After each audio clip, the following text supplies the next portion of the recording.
Segunda de Corintios, capítulo 7, y vamos a leer desde el versículo 8 hasta el versículo 11. Segunda de Corintios, capítulo 7, versículos 8 al 11. Y vamos a leer este pasaje porque en este domingo también vamos a hablar sobre el arrepentimiento según Dios. Y como es algo básico para nosotros, es algo importante, es como beber agua, es como respirar, es esencial para nosotros entenderlo y practicarlo. Vamos a ver qué nos dice el Señor ahí. Segunda de Corintios 7, versículo 8, Pablo está hablando de que les había escrito una carta contándoles que había una situación de pecado y eso les contristó. Dice así: porque aunque os contristé con la carta, no me pesa, pues entonces lo lamenté, porque veo que aquella carta, aunque por algún tiempo os contristó, ahora me gozo, no porque ya hayáis sido contristados, sino porque fuisteis contristados para arrepentimiento, porque habéis sido contristados según Dios, para que ninguna pérdida padecieseis por nuestra parte. Porque la tristeza que es según Dios produce arrepentimiento para salvación, de que no hay que arrepentirse. Pero la tristeza del mundo produce muerte. Porque he aquí esto mismo, de que hayáis sido contristados según Dios, qué solicitud produjo en vosotros, qué defensa, qué indignación, qué temor, qué ardiente efecto, qué celo y qué vindicación. En todo os habéis mostrado limpios en este asunto. El arrepentimiento es una gracia que produce el Espíritu Santo en un pecador. Y por esa gracia ese pecador se humilla delante de Dios y su vida es cambiada delante de los hombres. Es una gracia que solo se produce por el Evangelio. La ley de Dios no dice cumple esto y arrepiéntete, sino la ley de Dios dice obedece o morirás. Pero el Evangelio dice por cuanto no puedes obedecer, arrepiéntete y vivirás. Así que Jesús encomendó a sus discípulos y les dijo que tenían que predicar por todas partes el arrepentimiento para perdón de pecados. Y es algo básico en la palabra de Dios, que el arrepentimiento es fundamental. Y no solamente para entrar al reino de Dios, no solamente para ser salvo, no solamente para que seamos perdonados y regenerados y tengamos vida eterna, sino también para vivir el día a día. Y la razón por la cual muchos de nosotros no estamos creciendo en la santidad, no estamos avanzando como cristianos, es que no hay arrepentimiento verdadero. No lo hay. Y al no haber arrepentimiento verdadero no hay sanidad. Y al no haber sanidad, ¿qué hay? Enfermedad. Si tú estás enfermo y no tratas tu enfermedad correctamente en la cirugía, en la medicina, en los medios adecuados, la enfermedad se volverá a reproducir y estarás siempre debilitado. Serás un enfermo crónico. ¿Qué ocurre cuando no vivimos en arrepentimiento y fe? Que nos hacemos enfermos crónicos.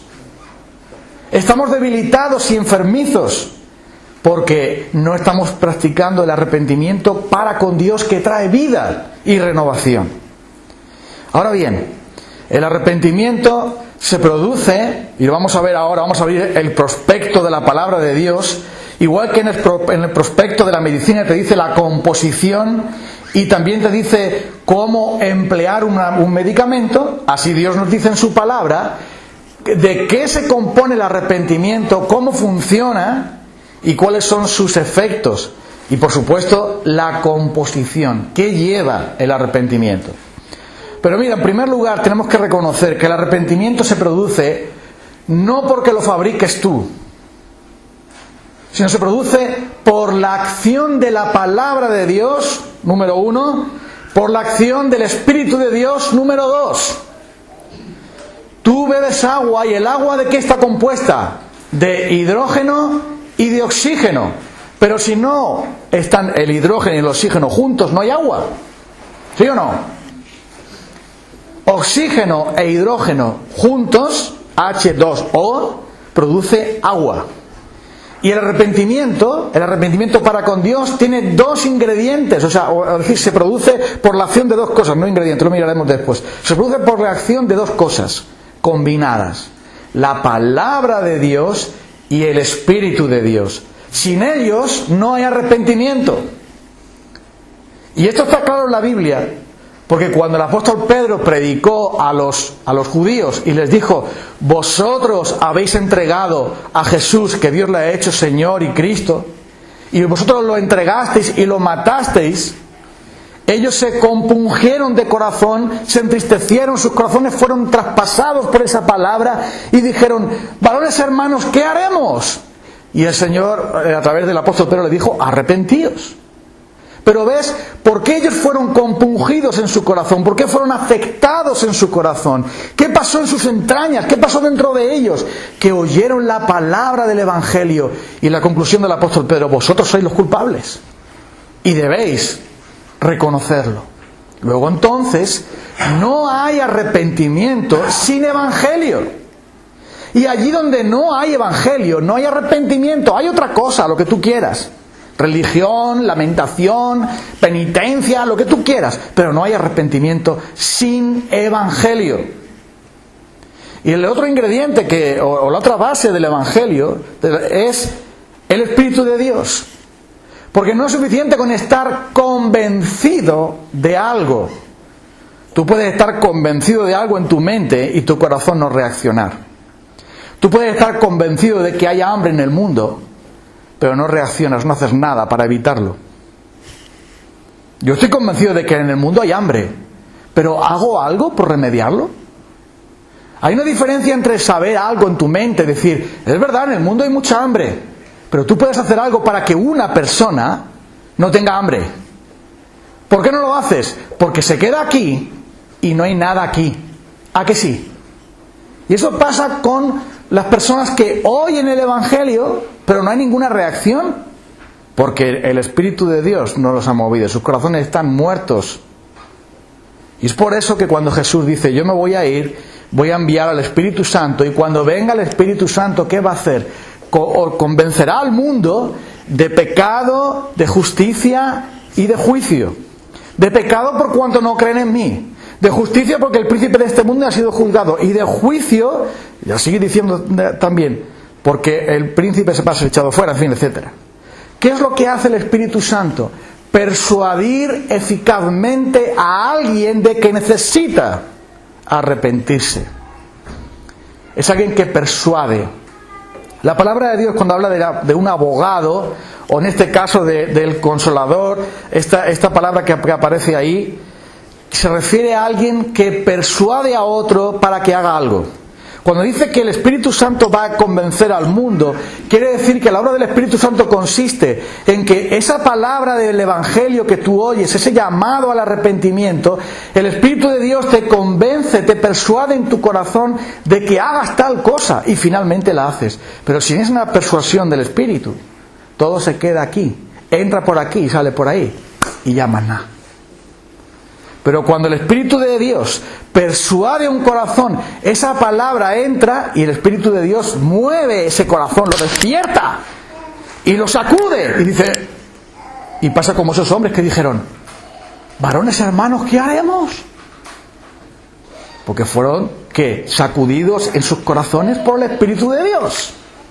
Luego entonces, no hay arrepentimiento sin, número 1, la palabra del Evangelio. El Evangelio verdadero, no otra cosa, sino el Evangelio verdadero. Y segundo, la acción del Espíritu Santo removiendo esos corazones, inquietando esos corazones, mostrando la necesidad de hacer la paz con Dios, de reconciliarse con Dios. ¿Vale? Entonces, ¿por qué decimos esto? Porque la palabra de Dios dice que es el martillo que rompe la piedra. Y como tenemos corazones de piedra, hace falta un martillo pilón, un martillo grande que rompa la corteza de nuestro corazón endurecido.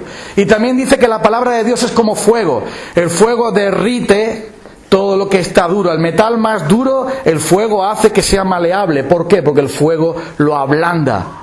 ¿Y qué dice el Señor? Que su palabra, la palabra del Evangelio, es como el martillo que rompe nuestros duros corazones y que derrite nuestros corazones de hierro, para que así sean moldeados. Ahora bien, el Espíritu Santo va a hacer esa obra con su palabra. No podemos separar a la palabra y al Espíritu porque están juntos. La palabra de Dios y el Espíritu de Dios están juntos, no se puede separar. No puede decir, no, yo tengo el Espíritu, no tengo la palabra. Si tienes la palabra, tienes al Espíritu. Si tienes el Espíritu, tienes la palabra. Son inseparables. Luego entonces, cada vez que se anuncia el Evangelio, también el Espíritu Santo está confirmando esa palabra. Está persuadiendo a través de su obra, a través de la palabra de Dios que se está predicando, da igual cómo sea, por internet, la radio, como fuera, por un escrito, da igual, esa palabra va a ser acompañada por el Espíritu. ¿Y qué pasa? Que depende de la obra del Espíritu Santo si hay una reacción o no. ¿Por qué cuando se anuncia el Evangelio a uno es como si oyera llover? Y otro dice, ¿cómo? ¿Qué pasa? ¿Qué es eso? Bueno, pues que si tú a un sordo lo llevas a un concierto, habrás perdido el dinero, porque no tiene oídos para oír. Pero aquel que tiene oídos sí disfruta del concierto. Y esa es la obra del Espíritu Santo, abrir los oídos, abrir los corazones. Pero cuidado, porque el domingo pasado estuvimos hablando de que hay un arrepentimiento falso, un fake, ¿no? Como se dice en inglés, se dice así, ¿no? Un arrepentimiento falso, el cual es fabricado por nuestro corazón pecaminoso y nos lleva a decir, ¿vale? Como el arrepentimiento verdadero es duro y difícil, no me gusta, voy a fabricarme yo otro que me agrade más. ¿Y cuál es? Bueno, pues sencillamente pues como hacen a veces las madres que no son buenas madres. A mi hijo no le gustan las lentejas, pues le hago un huevo frito. No, mira, las lentejas hay que comérselas. O sea, es necesario. Y nosotros cuando nos ponen la palabra de Dios, lo que es el arrepentimiento, decimos, esto parece demasiado duro, vamos a hacer nosotros por nuestra cuenta. Mira, el remordimiento lo sustituimos por arrepentimiento y no es lo mismo. El remordimiento es decir, me han pillado, qué mal lo he hecho, qué mal me siento, me encuentro muy mal.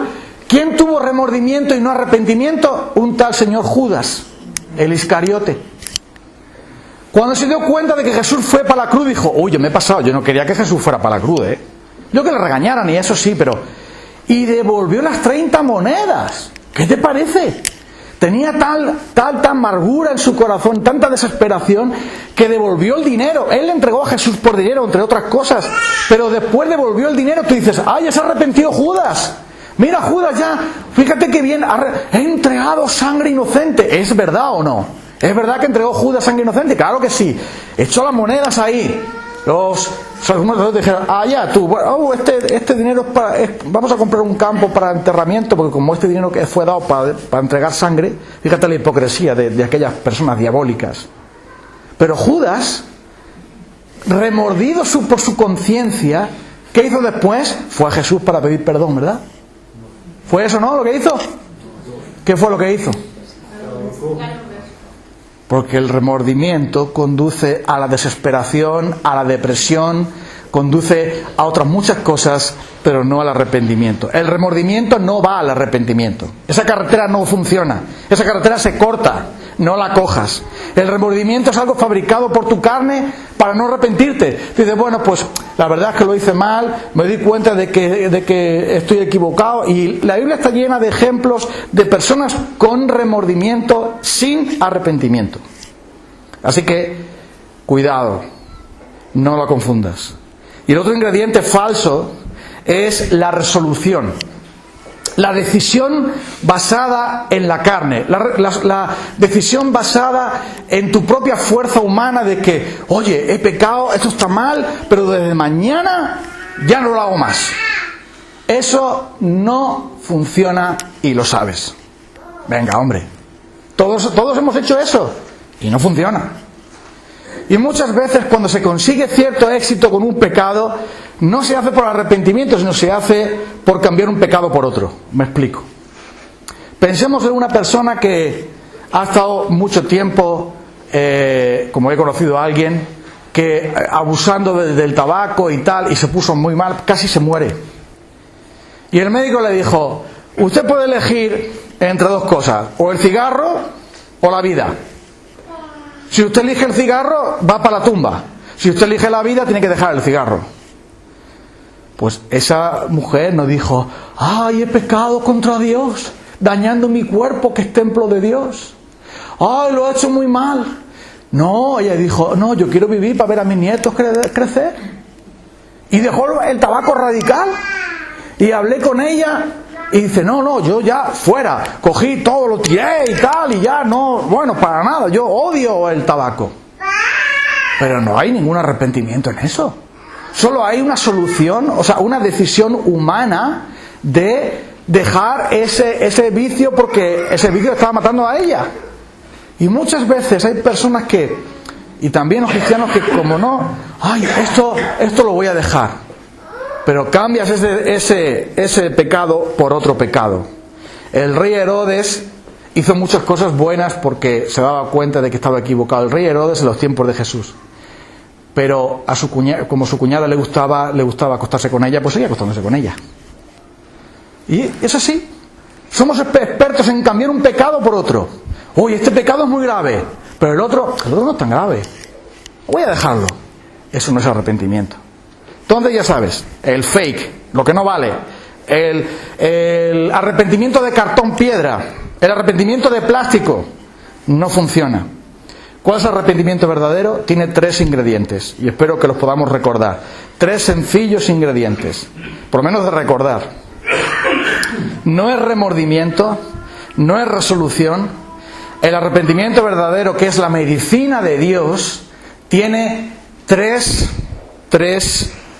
elementos que lo componen.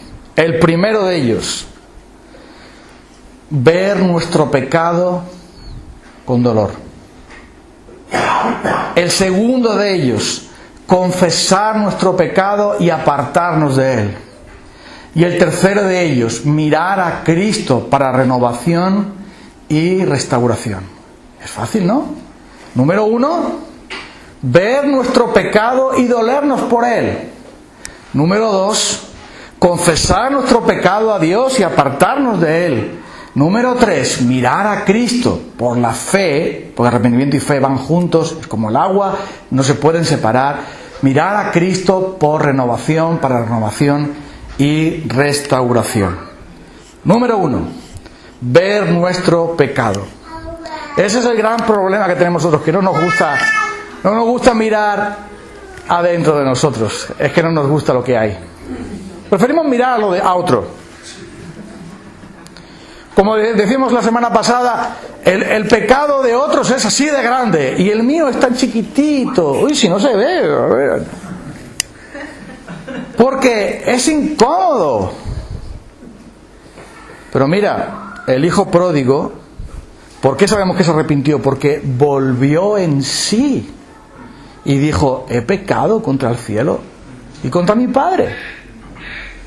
O sea, el arrepentimiento comienza con ver tu pecado, ver tu condición, ver tu situación, ver tu conducta. La conducta pecaminosa tuya viene de un corazón pecaminoso, no sale ahí porque ha salido, sino nace de un corazón pecaminoso. Tienes que reconocer eso, tienes que reconocer que tu corazón está con una plaga llamada pecado, igual que el mío, y esa plaga del pecado fabrica pecados. Luego entonces hay que ver primero nuestra condición.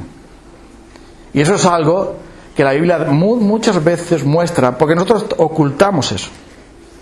Es incómodo. Jesús sanó a aquel ciego de nacimiento y le dijo Jesús: ¿tú crees en el Hijo de Dios? ¿Quién es, Señor? Para que yo crea en Él. Yo soy el que está contigo, el que está delante de ti. Y aquel hombre se postró y adoró a Jesús. Y Jesús dijo: para esto he venido yo al mundo. He venido para juicio también. Para que los que no ven, como ese de ciego, vean. Y los que ven, estén ciegos.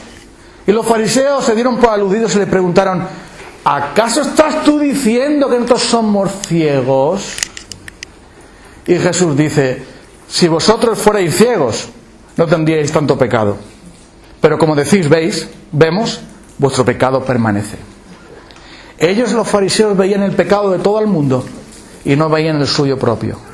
El arrepentimiento comienza con ver la condición de tu corazón, no la condición de otros.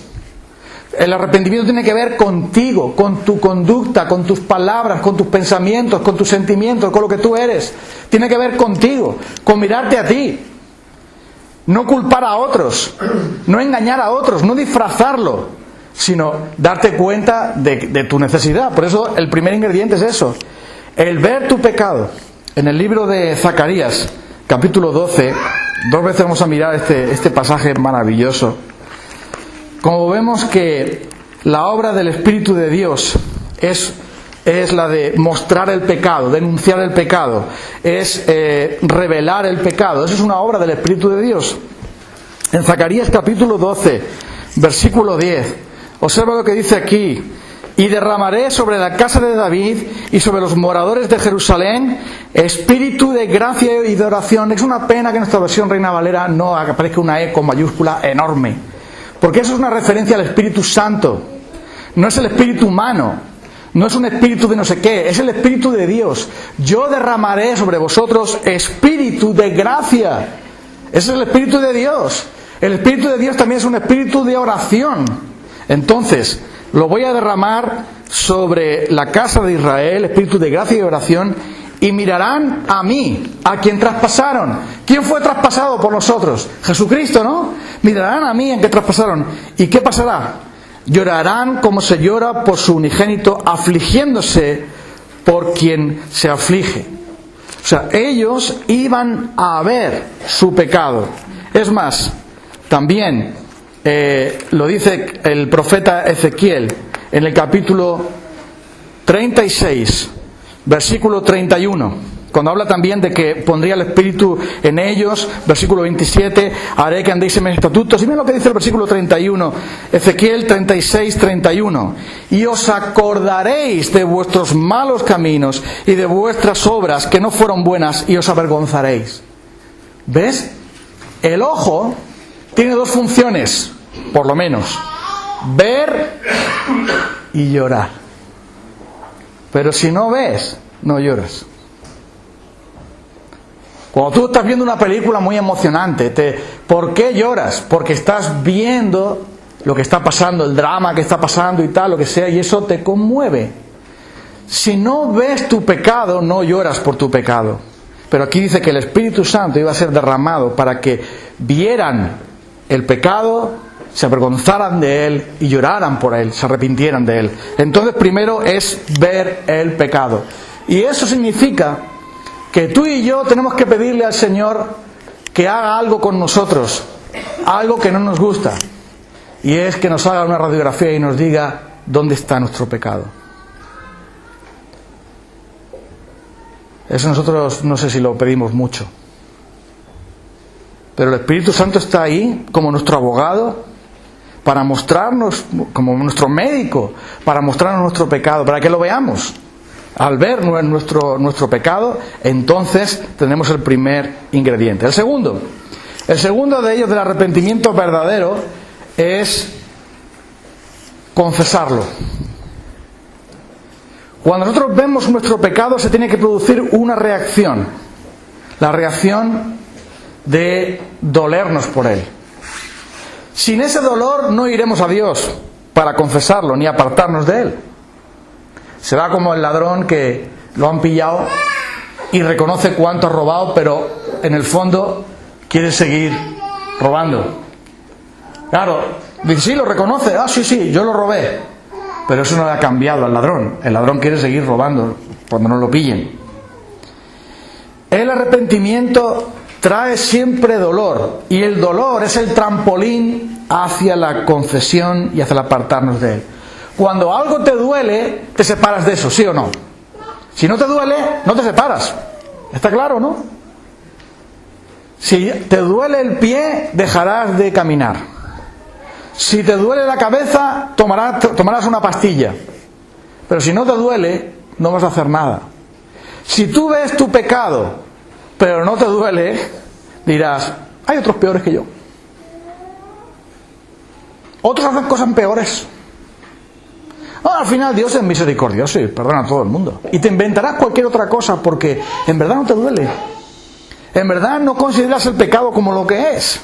Y por eso no vas a pedir perdón, no vas a confesarlo, no vas a arrepentirte. Y eso significará que el pecado va a permanecer. Va a seguir pudriéndote por dentro. Va a seguir dominándote por dentro. No vas a poder caminar y avanzar porque estás enfermo. Así que te tiene que doler. Y para eso es necesario tener, como hemos leído en 2 de Corintios, lo que pasó con los corintios. Los corintios tenían muchos defectos, pero Pablo les escribió acerca de un pecado que estaban consintiendo y ellos se entristecieron y dijeron, ¿pero qué estamos haciendo? ¿Qué es esto? Mira Pablo lo que ha tenido que escribirnos, ¡qué vergüenza! Y ellos fueron entristecidos en su corazón y enseguida tomaron medidas para denunciar al pecador, para buscar que el pecador se arrepintiera, con celo, con deseo, con amor, porque les dolió. Entonces, el problema nuestro es que pecar no duele. Si cada vez que pecásemos nos dieran un cachetón, ¡pah! Y yo, ¡ay! Pero muchas veces el pecado nos da cierto gustillo, cierto placer pasajero. El pecado es engañoso y dice, no, yo tengo buen vino, aunque luego sabemos que es vinagre y del malo. Pero el pecado siempre nos vende vino. Y en el fondo, como no nos duele, no vamos con esa actitud de arrepentimiento, buscando el perdón. Por eso están las dos cosas tan juntas. Había una mujer que se dedicaba a vender su cuerpo, pero fue tocada de alguna manera por la palabra de Jesús, por las obras de Jesús, y se fue a casa de un fariseo donde Jesús había sido invitado a comer. Y aquella mujer, en una reunión de hombres, apareció allí y se echó sobre los pies de Jesús y lloraba a los pies de Jesús, lavaba los pies con sus lágrimas, los secaba con sus cabellos y los ungía con perfume. Ese es el arrepentimiento. ¿Por qué fue esa mujer a Jesús? Sin importar lo que dijeran los demás. El fariseo, ¡ay, que mira qué mujer está aquí! Si te fueras lo sabría. ¿Por qué hizo eso esa mujer?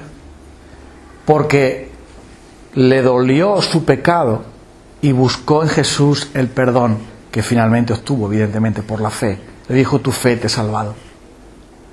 Pero ¿ves cómo fue a llorar a los pies de Jesús? Ese es el verdadero arrepentimiento. Y es por esto que al llorar ella allí demostró que le dolía el pecado.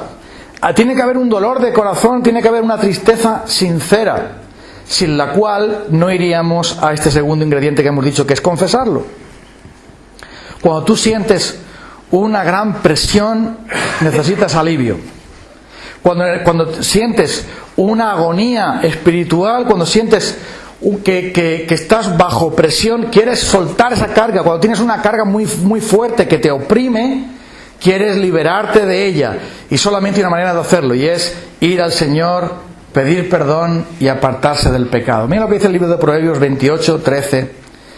Dice que el que encubre su pecado, el que disfraza su pecado, el que esconde su pecado, no va a prosperar.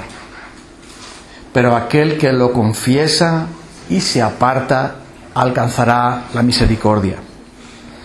La confesión del pecado tiene que ser sincera, no como la de Faraón. ¡Ay, Moisés, he pecado, ora por mí para que se vaya la plaga! Y oraba y venía la plaga, ¿y qué hacía el Faraón? No los voy a dejar ir. Te voy a mandar otra plaga. Me da igual. Luego venía la plaga. ¡Ay, Moisés! He pecado, Moisés. Sí, vuestro Dios es santo y yo y mi pueblo somos impíos. Ora para que levante la mano Dios, que ya nos está pegando muy fuerte. Pero eso no es la confesión de pecado ni era nada. Y es por eso que algunos, cuando están viviendo en pecado y les pasa una cosa así negativa, tienen un accidente, tienen una enfermedad, tienen un problema, entonces dicen, ¡ay, Señor! ¡Ay! Van corriendo, nunca han ido a Dios, pero van corriendo a Dios. Señor, perdóname, estoy arrepentido. Pero es que arrepentimiento es ese, no hay confesión de nada, no hay sinceridad de corazón, es simplemente ir a urgencias porque te duele algo. Pero mira, lo que la palabra de Dios dice es que aquellos que de verdad se arrepienten confiesan a Dios su pecado. Y escucha, ¿qué quiere decir la palabra confesar? Por supuesto, la Biblia prohíbe que yo vaya a un hombre que supuestamente representa a Dios para pedirle que me perdone. Todo eso es contrario a la razón, contrario al Evangelio, contrario a Dios. Es absurdo. Porque vamos, si yo ofendo al vecino, no voy a ir a mi abuela a pedirle perdón. Tendré que ir al vecino, ¿no? A quien ofendí, ¿no? Y si el pecado es contra Dios, tendrás que ir a Dios a pedirle perdón, ¿no? No a una persona. Pero eso ya lo sabes. Ahora, la confesión quiere decir estar de acuerdo con la acusación. Eso quiere decir confesión. El policía coge al ladrón. Bueno, ¿fuiste tú o no?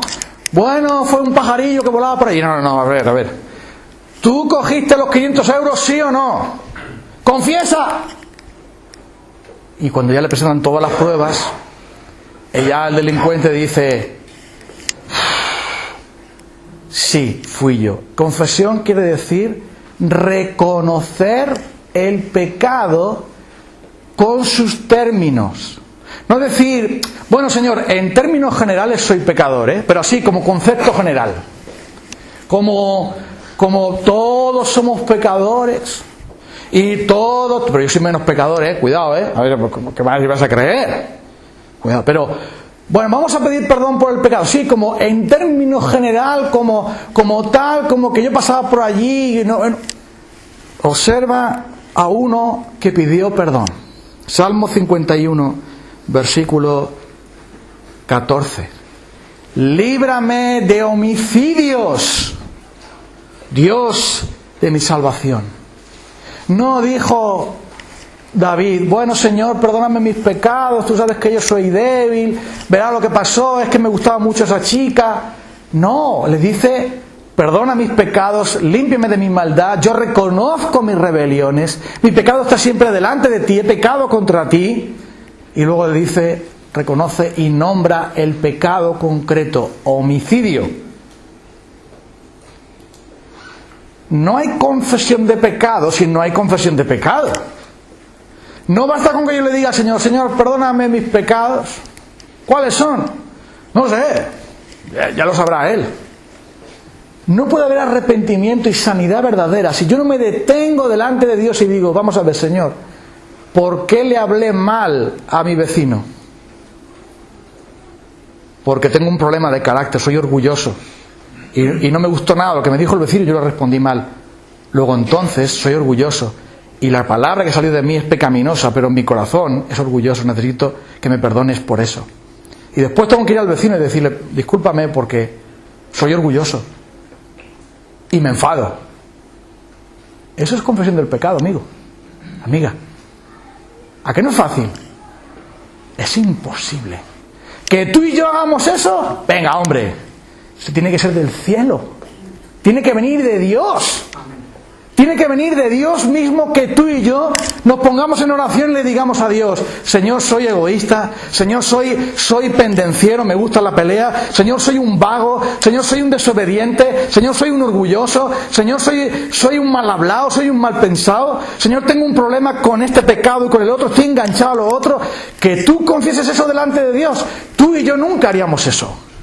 Le diríamos a Dios, bueno, Señor, tú sabes que yo soy débil, tengo muchas cosas que hacer, van a poner el partido pronto, tengo que reconciliarme contigo, perdóname, y tú ya, yo te mando ese arrepentimiento que hemos sacado del baúl, fotocopiado de plástico, toma ese arrepentimiento y ya sabes lo que tienes que hacer conmigo.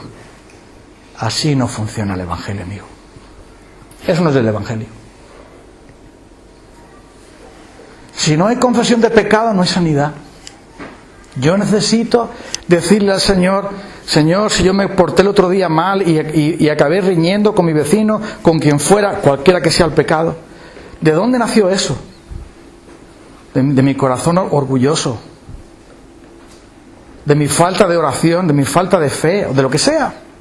Necesito pedir perdón a Dios por eso, necesito confesar mi pecado para poder apartarme de él. Porque si yo no sé en qué pecado, si yo no confieso mi pecado, va a venir el acusador a decírmelo.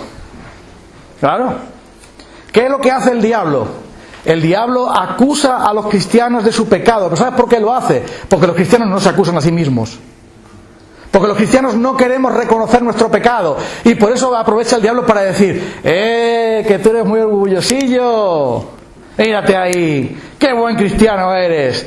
Anda, ¿cómo te subiste para arriba cuando te dijeron: ¡oh, cuánto me gustó! Mira cómo te subiste para arriba, Pero si tú confiesas tu pecado, el diablo se aburre.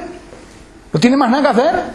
Porque llega el diablo y dice: vengo a acusarte. Y tú le dices al diablo: pero si ya estoy acusándome yo, ¿de qué vas? Ah, vale, pues tira, hombre, déjame en paz. ¿No ves que yo estoy delante de Dios y no me avergüenzo? Me avergüenzo de mi pecado, pero no de estar con Dios y decírselo. Luego entonces la confesión del pecado es confesión del pecado. No es otra cosa, no es: bueno, Señor, en términos generales el mundo entero. No, venga, déjate del mundo. Tú y yo, ante Dios, reconociendo el pecado, buscando que Dios me examine, como dice el Salmo 139, examíname, Señor, y conoce mi corazón, pruébame y conoce mis pensamientos, y ve si hay en mí camino de perversidad, y guíame en el camino eterno. La razón por la que no avanzamos, hermanos, es porque no practicamos el arrepentimiento verdadero. Y el Evangelio lo diluimos. Le echamos otras cosas para diluirlo, porque el Evangelio es bien fuerte. Y decimos: esto es muy fuerte, vamos a poner otra cosa. Y así no se camina. Pero finalmente, y esto es lo mejor de todo, el arrepentimiento verdadero incluye siempre a Cristo. Mirar a Cristo para restauración, para renovación. El hijo pródigo volvió en sí. Me levantaré y iré a mi padre. Y le voy a decir a mi padre: Padre, he pecado contra el cielo y contra ti. Ya no soy digno de ser llamado tu hijo. Ponme de jornalero aunque sea, pero recíbeme aunque sea de servidor. Pero el padre, ¿qué hizo? ¿Lo mandó para el purgatorio? No.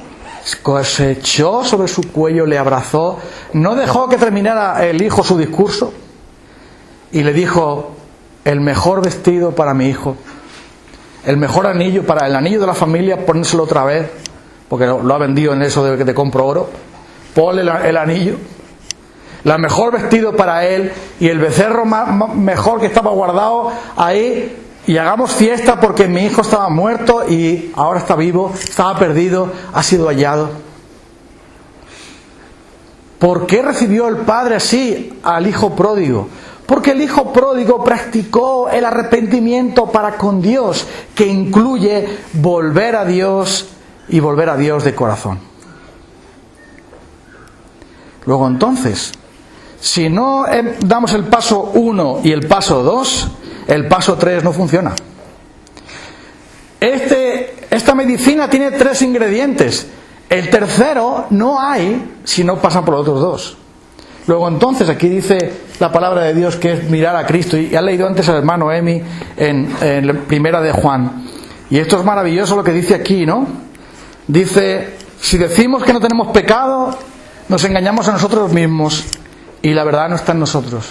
Pero si confesamos nuestros pecados, Él es fiel y justo para perdonar nuestros pecados y limpiarnos de toda maldad. Dice capítulo 2, versículo 1: hijitos míos, estas cosas os escribo para que no pequéis. Pero si alguno ha pecado, tenemos abogado para con el Padre, a Jesucristo el justo. Él es el sacrificio y la propiciación por nuestros pecados, y no solamente por nuestros, sino también por los de todo el mundo. Fíjate en el versículo 9 lo que dice: si confesamos nuestros pecados, Él es misericordioso para perdonar nuestros pecados. Él es compasivo para perdonar nuestros pecados. ¿No? ¿Dice eso? Dice que Él es fiel. Fiel quiere decir que no falla. Y después dice que Él es justo. ¿Por qué dice eso? Muy sencillo. Porque en la cruz del Calvario, como hemos estado viendo hoy, Jesús ganó para nosotros el derecho de ser justificados de nuestro pecado siempre. Por eso Él es justo. La justicia es dar a cada uno lo que merece, lo que debe de tener. Y en la cruz, Cristo nos dio la justicia ¿de quién? La justicia suya. Y Él está, permitidme la expresión, obligado. Por eso es fiel. Y Él es justo. Él nunca rechazará a ninguno que vaya a Él en arrepentimiento. Si confesamos nuestros pecados, Él es fiel. Y Él es el juez justo para perdonar nuestros pecados. Él es nuestro abogado también. Él es nuestro sacrificio por el pecado. Y por lo tanto, Dios está obligado, entre comillas, entiéndeme. Él está obligado a aceptar mi perdón, o a aceptar mi arrepentimiento y darme su perdón. ¿Y eso por qué? Por la cruz. Es por eso que el arrepentimiento nos lleva siempre a Cristo, porque cuando hemos pecado, ¿a quién hemos dañado? ¿Contra quién estamos pecando? Antes lo estaba diciendo el hermano Emi en esa oración maravillosa. Nosotros despreciamos la cruz. Nosotros olvidamos la cruz. Nosotros perdemos de vista la cruz para seguir nuestro propio impulso carnal y personal, nuestro propio interés. Pero el arrepentimiento nos dice, mírate a ti mismo, duélete por lo que estás haciendo y después mira la cruz, porque Él es fiel y justo para perdonarte de tu pecado, todos ellos, todos los que tengas. No importa que tengas una lista muy larga, no importa que tengas un papel muy grande donde anotarlo, no importa, Él es fiel y justo para perdonarte de todos tus pecados. Y además dice que limpiarnos de toda maldad. Mira, esto es más maravilloso todavía. Cuando tú te dueles por tu pecado y quieres separarte de él porque tu pecado te está fastidiando, no puedes caminar. Es como cuando tienes un garbanzo en el zapato, tienes que pararte. Tienes que sacar el garbanzo porque si no, no puedes seguir, ¿no? Pues el pecado es ese garbanzo que hace que te están dañando los pies. Y una vez no solamente Cristo te libera y te quita esa piedra de tu zapato o de tu corazón, sino que además te sana y te restaura y te limpia para que puedas caminar con Él. Dice, Él es fiel y justo para perdonar nuestros pecados y limpiarnos ¿de qué? Toda maldad. Toda maldad, sí, porque la maldad produce el pecado. Entonces, si la maldad es la fábrica del pecado, habrá que destruir la fábrica. Y eso solamente lo puede hacer Cristo.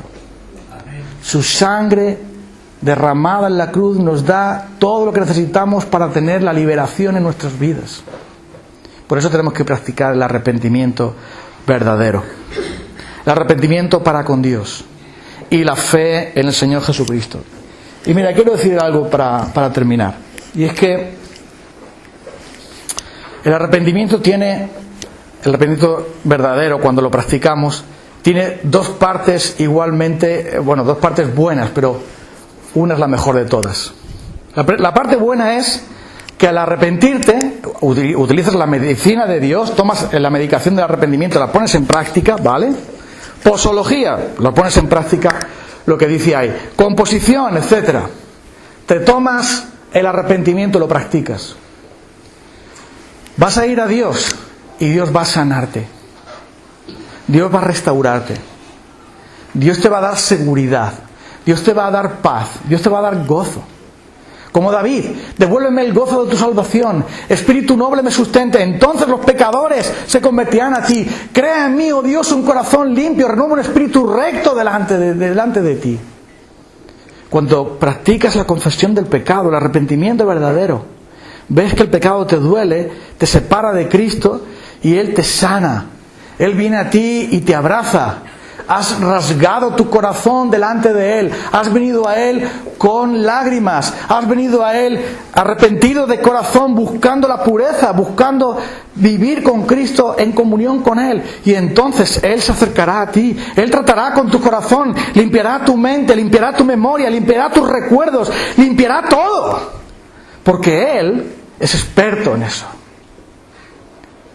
Y después te dará la seguridad y te dará el poder de hacer lo imposible, como vimos el domingo pasado con Zaqueo. Devolver cuadruplicado lo que había robado. ¿A quién se le ocurre eso? Mira que tiene que estar loco Zaqueo. Claro, loco por Jesús estaba. La mitad de los bienes a los pobres, y al que le robé le devuelvo 4 veces. ¿Qué locura es esa? Pero la salvación, cuando entra, cuando tú estás perdonado, cuando tú estás verdaderamente viviendo con Cristo, ves todas las cosas en la perspectiva correcta. Y entonces, al practicar tú el arrepentimiento personal para con Dios, no tendrás ningún problema en decirle a tu esposa: yo pequé contra ti, yo fui egoísta, fui orgulloso, fui exigente, yo soy el culpable, perdóname. Cuando tú estás seguro de tu perdón, al arrepentirte de tus pecados, el Señor te dará poder para tragarte esa vergüenza y ese temor. Y no te va a importar lo que piense la gente. Mira qué ridículo. No, tú vas a restaurar, tú vas a hacer nuevas todas las cosas y vas a apartarte del pecado. Y vas a decir: si tengo una relación que no es lícita, dejaré de tenerla para tener la relación que debo de tener. Si estoy practicando algo que es horrible, detestable, lo dejaré de hacer. Y si tengo que pedirle perdón a alguien y tragarme todo mi orgullo estúpido y todos mis prejuicios y mis temores, los lanzaré a la basura, porque en Cristo tengo el poder que me da el haberme arrepentido delante de Él. Él me revestirá de tal poder que seré capaz con toda seguridad de pegarle una patada al pecado, otra patada al diablo y otra a mi orgullo. Y llegaré y le diré a mi esposa, a mi hijo, a mi jefe, a mi compañero de trabajo, a mi amigo: oye, el otro día te traté mal, fui un idiota, me comporté de una manera indigna, pero yo he ido a Dios a pedirle perdón y ahora me toca pedirte perdón a ti. Y si se ríe, me dará igual, porque yo estoy trayendo sanidad para mi vida. Pero eso no es lo mejor del arrepentimiento. Y ya eso es una bendición enorme. No, Dios ha querido darnos el arrepentimiento como una terapia, una medicina tan maravillosa. ¿Sabéis por qué? Porque el arrepentimiento verdadero hace a Jesucristo precioso.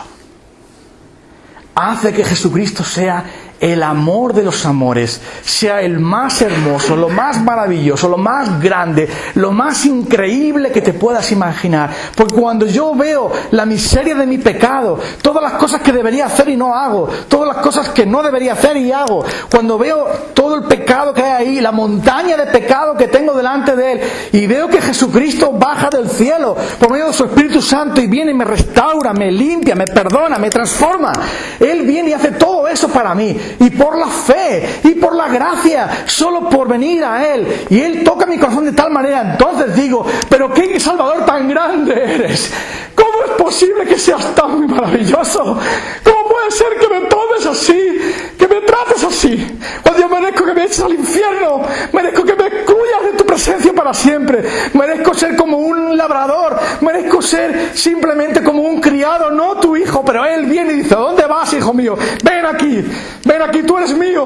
Y entonces Cristo te parece tan asombroso, tan glorioso, tan hermoso, incomparable, increíble, maravilloso. No hay palabras para describirle a Él. Él es toda hermosura, toda gloria, y todo poder está en Él. Y tú vas a ver a Cristo como nunca le has visto. Tú no ves la gloria de Cristo porque estás metido en el pecado, por eso no ves lo glorioso que es. Pero cuando Él te limpia, cuando Él te transforma, entonces Cristo aparece en toda su gloria. Y aunque tú no lo veas, tú experimentas que no hay ninguno como Él, que como Él te trata, como Él te perdona, como Él te cuida, como Él te escucha, como Él es paciente contigo. Y ves a Cristo tan real para ti como el sol. Ves a Cristo tan real como puedes ver cualquier otra cosa. Ves que Él es real, que Él es el Dios verdadero, el Salvador que tú necesitas. Y el Espíritu de Dios hace a Cristo tan real, más real que tu propia vida. Eso es así. Pero mientras que estás entretenido en el pecado, no lo ves. Y es por eso que el Señor ha establecido el arrepentimiento como la herramienta fundamental. ¿Para qué? Para que tengamos más de Cristo, hermanos. ¿Y por qué queremos quedarnos con el pecado? ¿Qué nos da el pecado? ¿Por qué quedarnos con el orgullo, con el egoísmo, con la envidia, con la codicia, con el chisme, con los malos pensamientos? ¿Por qué quedarnos con nuestros viejos vicios? ¿Por qué quedarnos con el aburrimiento de este mundo, con la maldad de este mundo? ¿Qué te da? ¿Qué te ofrece? ¿Cómo puede llenarte eso? Tú ya lo has probado, ya te lo sabes, es siempre lo mismo. Sin embargo, si te arrepientes y buscas a Cristo, el cielo viene a la tierra. La gloria de Jesús te transforma. Dice que contemplas la gloria de Dios y eres transformado a su imagen. Así que vamos a cantar esta alabanza. Y esta alabanza que dice, habla de lo que Dios puede hacer en nosotros, de su presencia, la presencia de Jesús. Y dice, recibe toda la gloria, recibe toda la honra. Pero mira, tú no le puedes dar al Señor toda la gloria y toda la honra si tienes la basura sin sacar. Es mejor, y el culto de hoy va por eso, hermano Emi está también en esto. Es mejor traer al Señor todo eso, echarlo al contenedor y pedir al Señor que Él nos llene. Vamos a cantar esta alabanza.